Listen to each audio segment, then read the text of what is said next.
We'll get to Saquon in just a second, but first, check this out, guys. Some high school basketball. Huntington Prep junior guard Jimmy Gatwick doing the under both legs dunk during a game. I think we got to call this the Gatwick now. First guy to ever do it in the game, he gets to name it. That's how the rules work, see? Official charter of how dunks are named. I read the bylaws this morning. Yeah. That's now the Gatwick. Or if you have your own show, you can just make up stuff. Yep. That's how it goes. From now on, Jenna, call that the Gatwick. That is the Gatwick. NFL training camp underway. That Gatwick. Cardinals air raid offense. Kyler Murray to Fitzy for the one-handed catch while falling out of bounds. Yeah, go ahead. Your Mr. nephew, Smart, see? go ahead. I really do think... Spicy mouth, go ahead. Put something on. I think he got 2 feet in. Let's bet 100 on it. Okay, sold. Oh, that one's right there. That's on the line. That left foot's on the line. Listen, after the show, Dusty, we'll slow it down and zoom in. We got $100 on this $100 one. in. That back foot is in. What? I'm saying he's in. It's on the line. Look. Oh, it's on the line. Let's go. Man. You guys. On the chalk, man. I saw the powder come up. No powder. No, this is exciting. What are you talking about? On to the Cleveland Browns now. Baseball. OBJ with a catch of his own. He was This is in great, here. man. Showed everyone the ball, too. 1 foot, Look, 2 look, foot, I gotta 1 knee, look, 2 there's the knee. ball. Yeah. Oh, he wasn't open. This wasn't no great route. This is Baker Mayfield putting in the only spot where OBJ, then the concentration at the end. We're going to see plenty of this. Competitive practices. The Browns have a very good secondary, have a good defense. Baker Mayfield and OBJ. You want to play in or out? Yeah, since we're friends. Okay, we are friends. You know who else is friends? The guy we're going to talk about with his head coach, Aaron Rodgers, entering his 12th year as the Packers starter. And for the first time, Mike McCarthy won't be on the sidelines. Matt LaFleur is one of 6 first-year head coaches across the league.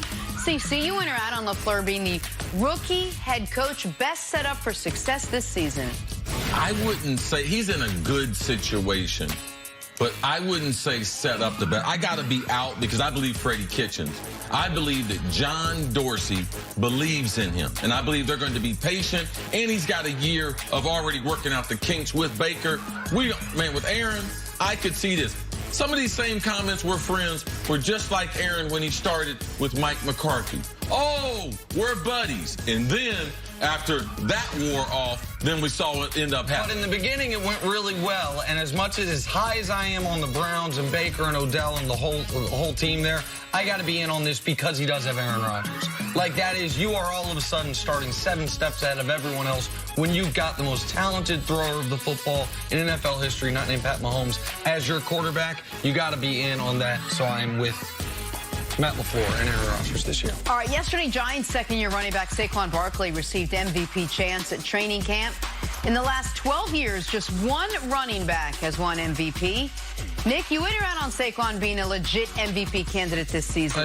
I love Saquon, but I got to be out. That one running back who won MVP was Adrian Peterson, coming off a torn ACL, who ran for 2,000 yards, and in the final game of the year, ran his team into the postseason. That's how he won the MVP, was because they got to, I think, 10 wins on his back. Yes. I mean, the Giants might win 10 games the next 2 years combined, maybe. But it's tough enough for a running back to win MVP. You can't do it on a team that's not going to be any good. So Saquon could have 2,000 yards, and he might have to. But no, I got to be out. He's going to have a special season. He's a special football player, even only going into his second year. But the MVP is based on, it's reserved for the quarterbacks. They gave Adrian Peterson, he had a phenomenal season, a little sympathy MVP there. But no, he's not going to be in, and they're going to be losing. When was the last time they gave it to a loser? Never. Okay, that's why. All right. The Steelers have extended Mike Tomlin's contract through 2021. Since Tomlin's first season in 2007, only the Patriots have a better record than they do. See you in or out on Tomlin being the best coach in the AFC other than Bill Belichick? This is a tough one right here. I'm going to be out because I believe Andy Reid is just a little bit better. Andy Reid's been better in the last couple years. You can see his development with Patty Mahomes. He was right about Patty Mahomes. He don't need to play the first year. We'll give him a little bit at the end of the season, put him in the lineup. He was a star. That overall development, Andy Reid, by a slight margin in his play calling. I really love Andy Reid as a guy and over the course of the season and his offense, all of that. But you still are nervous if you're rooting for an Andy Reid team and it's close late and the clock comes into play. Mike Tomlin's won a Super Bowl, been to another one, never had a losing season. I got to be in. To me, it's Belichick Belichick, Tomlin, Reed, Harbaugh in the AFC hierarchy. So it's very, very close, but I would go Tomlin ahead of Andy Reid.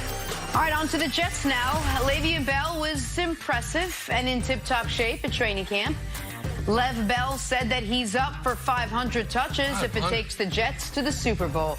Nick, you went around on L. Bell picking up where he left off in 2017. Well, listen, he averages more touches per game than any running back or any player in NFL history. But of course, he's not going to need 500. But I'm in on him picking up where he left off. Listen, he should be fresher, should be as healthy as ever. You said he did something with this conditioning test yesterday that is just remarkable. Ran it with multiple position groups, which I didn't realize how impressive that was. But from a guy who's run them, evidently it's wildly impressive. I think his position have a really good season. I'm in. Yeah, I'm totally in on L. Bell. I don't believe in the theory when you don't play that you're fresher. I believe that he's fresh for the first month. Then he's going to feel like he did when he was playing. So I don't fresh. No, ain't no fresh. Just now fresh. He'll be fresh for the first month of the season. And then after that, no freshness, Jenna. But I'm expecting big things from him. He will definitely touch the ball at least 400 times, 375 rushes, and at least 75 pass out of the backfield. Fresh. A recent article said that the Eagles are the most complete team in the NFL. I will. Last season, they were top 10 in the offense and defense, according to Pro Football Focus. Nick, you went around on the Eagles being the most complete team in the league. Two teams in the two sports we talk about the most that I think are very good, but a little overvalued by the public. The Los Angeles Clippers in the NBA and the Philadelphia Eagles in the NFL. We're not talking NBA today. You just had to slip them on in there. I just mentioned it. I'm out. I think the Eagles are good. I don't think they're the best, the most complete team in the entire NFL. That's a touch too strong for my liking. So they're a very good team. Philly fans, keep your tweets to yourselves. I'm not saying you can't win the Super Bowl, but you're not the best team in the league. I'm out. Every team has some type of weakness. Like we talk about, every person has some type of warts. It's a matter of those that can cover them up. The Eagles, can they cover up their linebacking core? Can they cover up their secondary? They don't have as many glaring warts as other football teams, and they got a bunch of stars. They got star power. They got role players. Can they shore up that secondary? That's a huge question. I'm in. I'm in, though. They're talented. Who is the most complete team in the NFL, in your opinion? I think the Saints are very close to the top of that list. I think the Colts. They need another weapon. Like you said, nobody's totally complete. I think the Colts. I had to point out. I got you. Yeah, I think the Colts could be deadly this year if the back end of their defense is as good as it can. I'm going to tell you what's deadly. If you're an NFL fan and Nick Wright picks your team. Take a break. Much more first things first right after this. He didn't see that one coming. Uppercut. Yeah. Look at that. I'm on a bad, it's just like 6 years in a row.